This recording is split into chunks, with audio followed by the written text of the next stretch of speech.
trabajando sobre todo sobre el siglo XIX, principios del siglo XX, trabajando sobre todo con casos, experiencias que nosotros hemos identificado que tienen que ver con celebraciones, música, religiosidad, forma de comunicación, eso digamos a grandes rasgos.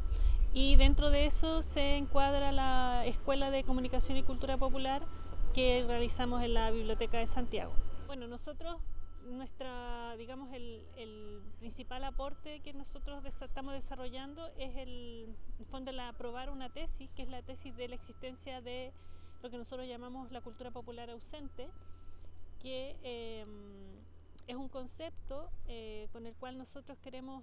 de algún modo como defender la idea de que así como existe una cultura popular obrera y existe una parte de la cultura popular que fue absorbida por la cultura de masa, existe otro circuito de cultura popular que no es ni masiva ni obrera, que además ha permanecido en el tiempo y que tiene una politicidad, es decir, tiene una forma de construir un discurso y un hacer político distinto tanto de la cultura de masas como de la cultura obrera, ¿sí? Y eso se vincula a su vez con dos ideas de un autor con el que nosotros trabajamos como punto de partida, que es Guillermo Zunkel, que él escribió en los 80 un libro que se llama Razón y Pasión en la Prensa Popular, y en ese libro él habla, por ejemplo, él distingue tres tipos de aproximaciones a lo popular. Él habla de lo popular representado, lo popular no representado, lo popular reprimido, y donde lo popular representado sería un poco lo que nosotros llamamos cultura popular obrera, y donde lo popular no representado y lo popular reprimido, en los conceptos de él, se asemejaría a lo que nosotros estamos pensando como cultura popular ausente, donde él, por ejemplo, habla de sujetos, espacios, conflictos que no necesariamente son los de la cultura obrera, como por ejemplo el espacio del hogar, el espacio de la intimidad, las demandas de las mujeres, las demandas de los indígenas, y en el caso de lo popular reprimido también habla de todos los sujetos populares en conflictos con la ley, la delincuencia, aquellos que operan en los márgenes, por ejemplo a nivel de las identidades sexuales, ¿ya? Todo ese tipo de sujetos y de conflictos, ¿ya?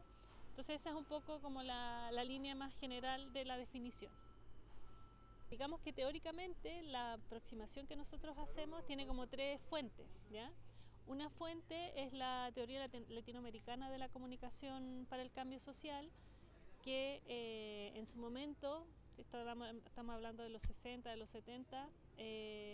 sobre todo enfatizó la capacidad de los sujetos populares, que en esa época se consideraban como sujetos marginales, cómo estos sujetos sí podían tener voz propia, podían hablar por sí mismos, ¿sí? Y no necesariamente por lo que los otros o que tampoco estaban completamente apropiados sus demandas y sus experiencias y sus sentires en las demandas más obreras, ¿sí? La otra línea de trabajo nuestra, la otra línea teórica, tiene que ver con la tradición de los estudios culturales, y dentro de ahí el concepto más importante para nosotros es el concepto de materialismo cultural, que para nosotros de algún modo tiene que ver con la dimensión, podríamos decir, de reproducción de la vida, ¿sí? De la reproducción material de la vida, y de qué manera eso crea cultura, ¿sí? Es decir, cómo nuestras condiciones económicas son al mismo tiempo condiciones de una experiencia que después nosotros traducimos en expresiones, en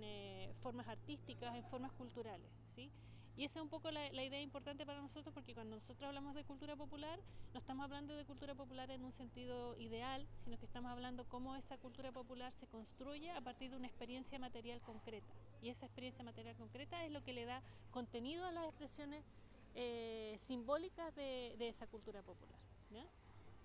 Y la tercera arista que para nosotros es importante es la perspectiva decolonial, porque también nos parece importante como cuestionar si acaso la obrerización era o es la manera la mejor manera de ser sujetos populares en el contexto de la modernidad, ¿sí? Porque finalmente lo que nosotros hemos visto históricamente es que el discurso obrero lo que hizo fue en el fondo decirle a los sujetos populares la obrerización, es decir, convertirnos en obreros es lo que nos va a conducir finalmente a poder llegar en algún momento a tomar los medios de producción, ¿ya? Pero a costa de renunciar a una serie de otras cuestiones de la cultura popular no obrera, como la sensualidad, la accesibilidad, todo eso, digamos, por un fin que finalmente es una propuesta que viene desde fuera, es decir, nosotros como latinoamericanos no nos industrializamos por una necesidad propia, sino que por una imposición externa, ¿ya? Y eso conllevó el abandono, el menosprecio de una serie de otras prácticas, de otras formas de reproducción material que hoy día vemos que, por ejemplo, son más sustentables, son menos dañinas para el medio ambiente. Entonces, como que cuestionamos desde ahí también qué implica discutir hoy día sobre cultura popular, modernidad, proyectos políticos, desde intentar hacerlo con una perspectiva propia que sea específicamente a partir de la realidad latinoamericana. Y por eso que esta incorporación de la perspectiva histórica para nosotros es importante para eso, para construir teorización y para construir reflexión, pero en base a lo que ha ocurrido efectivamente y no solo como teorizar en abstracto. ¿Dónde está la cultura popular hoy? ¿Ya? Como decía antes, nosotros podemos encontrar que hay una cultura popular de tradición obrera que podemos visibilizar todavía hoy día, pero a lo que a nosotros nos interesa es esto, es como visibilizar esta otra cultura popular ausente. Entonces, por ejemplo, nosotros vemos esa cultura popular ausente en los proyectos de comunicación comunitaria, ¿sí? En muchos de esos proyectos está ese popular, no necesariamente ilustrado, que busca hablar de las situaciones cotidianas, que busca hablar de cuestiones que pasan en los barrios, ¿ya? También vemos esa cultura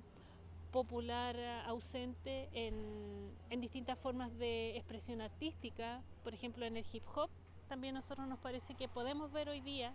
esa cultura popular ausente, porque efectivamente estamos hablando de una realidad que no es la realidad popular obrera, ¿sí? Estamos hablando de una realidad popular que de hecho precisamente han sido los más desplazados, los más